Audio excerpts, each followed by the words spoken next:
Sup, nerds? I'm Wes. I'm Tom. And I'm Aaron. Today we're taking a very brief look at the Pathfinder adventure card game. Second edition.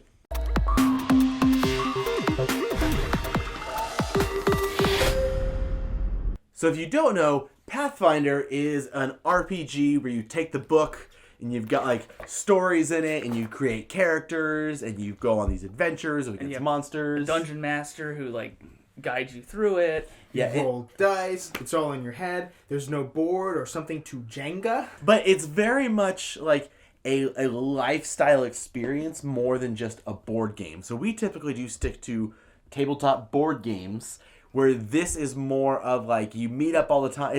It's more than just a campaign experience. It is, my cousin plays Pathfinder, and he has games that he's like, yeah, we've been playing the same game for like over a year, and they meet up at least once a week and play for like a few hours once a week. Because you're leveling up, and it's like an RPG. It is an investment, not only financially because these books aren't cheap, but it's like a big deal to get into this game. But look, for a lot of people, that's their thing. They love RPGs. And I really enjoy RPGs. I wish I could play them more. I just can never get that commitment of the same group to come back, over and over and over again. I always have fun every time I play like small campaigns. I've done like evening campaigns of like D&D, where it was like a premium thing where you got food and stuff, but when we were there for like 6 hours and we played this whole big thing. But I think what this is supposed to do is supposed to condense it. Yeah, take that type of aspect and condense it down to a smaller, more manageable, and actually more board gamey, like mechanic based, and not as much imaginary based. Yeah. You know what I mean? If you're not good at coming up with stuff on the spot and being very creative and imaginary, it fits for you. You know what I mean? Yeah, you could still kind of role play this a little bit, I guess. You're like, okay, I'm going over here and doing this, but like your cards that you play to boost your actions and stuff don't, they kind of tell you what you're doing. You're like, okay, I can do this with that. You're not going, I'd like to use draw my silver arrow out of my quiver that I earned earlier. Like, you gotta remember all this stuff and have these stats. Like, Aaron's not that good at that. The other thing with this one is you don't need a GM or a game master, somebody running the game who's not actually a playable character. They're controlling all the monsters, all the NPCs, all the environments. In this, that is all run through the cards, and there's a book that you read, but there's not like decisions to make in that book. You're not interacting with the story. You read up until you get to a scenario, and then you guys play it out all together. Yeah, and the reason why we said it initially we're going to take a very brief look at this is because we haven't gone through the entire campaign. We've only really played it like twice. We don't really have unfortunately, we just don't really have the time to go through the whole campaign. And also, unfortunately, it's not really a game where you could do you can't just like pick a scenario and do it like Descent you could. Yeah.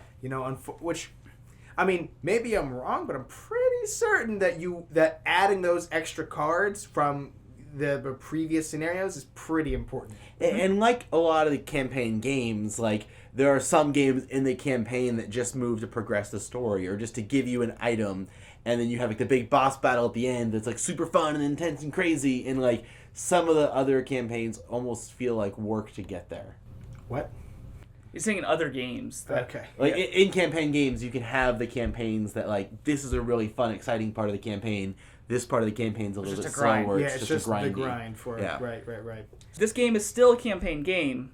It's just you don't have to play it for years. Like, you're going to play through, I think it's like 9 or 12 scenarios that go through. You're going to play through it. Where's the rulebook? It's less than that, I think. Yeah, so it comes with the Dragon's Demand, which has 1A, 1B, 1C, 2A... 2B, 2C, 3A, 3B, 3C. 10. Right in between what I said. So it's still 10 plays, but you could definitely play 2 or 3 of them in an evening.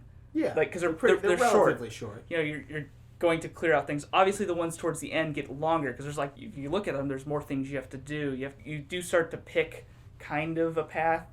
As we looked at some of the other ones where it's like, oh, do you want to do this or this or this? I like that. It kind of takes that Pathfinder, like, oh man, this is this big epic thing that I don't have time to do, and makes it more manageable for somebody who, you like board games, but you kind of like to dabble in Pathfinder. You just don't have anybody that wants to tell the story, who wants to, run it for you. and you can kind of play it. You're going to be chucking some dice and doing your dice checks. You will need some dice packs unless you want to re-roll a bunch of the same dice. Yeah. You don't need dice packs, but You it's don't nice to need have them. It's one of those things. And also, just like with any RPG stuff, like D&D does the same thing with their D&D board gamey things, where like some of the cards are really nice, really good artwork. I think the text on them is a little small sometimes, but like some of the other tokens are just kind of like Yeah, they're very generic. These standees have a lot of white space on them. The token, the artwork on them, takes me out of the game. Like it hurts the user experience. Bright and vivid. But it is cool that like you can get these different wounds and stuff, and you'll mark them with this token, and then anybody who has that effect will mark themselves with the token. So you kind of cut down on the amount of cards that are on the table. Like there's just that one in play, and if you have this token, you know that you have that effect on yourself. So it's cool that it kind of cuts down on some stuff. Cleans up the board a little bit, I guess. But it is, it's kind of distracting. You're like, why is this so... It doesn't feel like it fits in the theme. I will say, though, that the actual gameplay experience of this felt kind of simple. Like, it was kind of like you go to a place... There are a lot of keywords, though. There's a lot of keywords and, like, what does this do? But it kind of boils down to, like, go to a place, reveal the top card, encounter it. Well, there could be more in the later scenarios. Again, we've only played it a couple times. But in the rules, it says on your turn, like, you move, change a card, have an encounter, like, reset. Yeah, and you could be getting either new equipment, possibly, or you're fighting something. And those encounters may get more complicated, and there are expansions already for this game. I think it is still somewhat cross-compatible with the old version.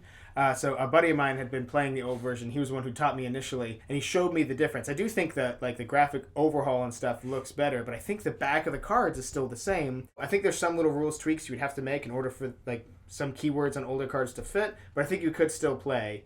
Correct me if I'm wrong in the comments, but I think you could still play the older first edition stuff with this stuff. I think this game is a pretty decent like bridge between tabletop gamers and RPG players. Like, if you play a lot of RPGs and you've got a board game buddy that you think would really love it, but he's like, I am not doing that. That's where all the nerds go sit. I'm not joining that group. And you're like, okay, middle ground. Here's a middle ground. Like, it's a tabletop experience, but you get a taste of it, and maybe you'll like it, and you'll come over and see, like, hey, we're not all, like, it's not all bad over here. Like, we're having a good time. We're just being ourselves. We're enjoying things. There are a lot of people who can't handle the ultra nerdiness aspect of really getting into the theme with RPGs. Like, sometimes I can teach somebody a card game or a board game or something, and they'll be like, I get it. And then I'll be like, oh, would you ever want to play D&D? And they're like, no, I don't want to. I don't want to care that much, but like I draw my sword and I fight and I leap and I stab and blood. Blah. But you're right. I think it's a good bridge either way, though. Yeah. To bring RPG players to board games or board game players to RPGs. Go ahead. But if you want to get hyped up to play, watch the episode of Community where they play D&D, and then you'll want to get into it. That is so accurate. Footsteps behind the door to the north. I notch 2 arrows. I climb the walls to get above the door. 5 goblins enter from the north. I fire. Both arrows hit. Cleave! You kill one and wound another. I drop on the last one and grapple. You got hold of him. This one is for Crouton. With his dying breath, he utters, "The Dark Lord will kill you all." Wait, these things can talk? And if you want to learn to play Pathfinder Adventure Card Game 2nd Edition, check out Paul Grogan's video, Gaming Rules. That dude, he's a cool dude. It was really helpful in us learning to play. I will caveat to going both ways. I would be concerned that heavy RPGers would feel like Chance, my cousin. Yeah. He was saying that things like Descent, he feels like neutered almost in his actions and what he can do. And this game definitely wouldn't help that opinion. Right. It would feel really light for hardcore RPG players. Yeah. But if this is a game that you feel like you need something like this in your collection, definitely check it out. We'll have a purchase link in the description box down below. Also a link to your Geek On Gaming dice tray where you can chuck all your dice into. And out of. And hey, while you're down there, don't forget to subscribe to our channel so you'll never be bored.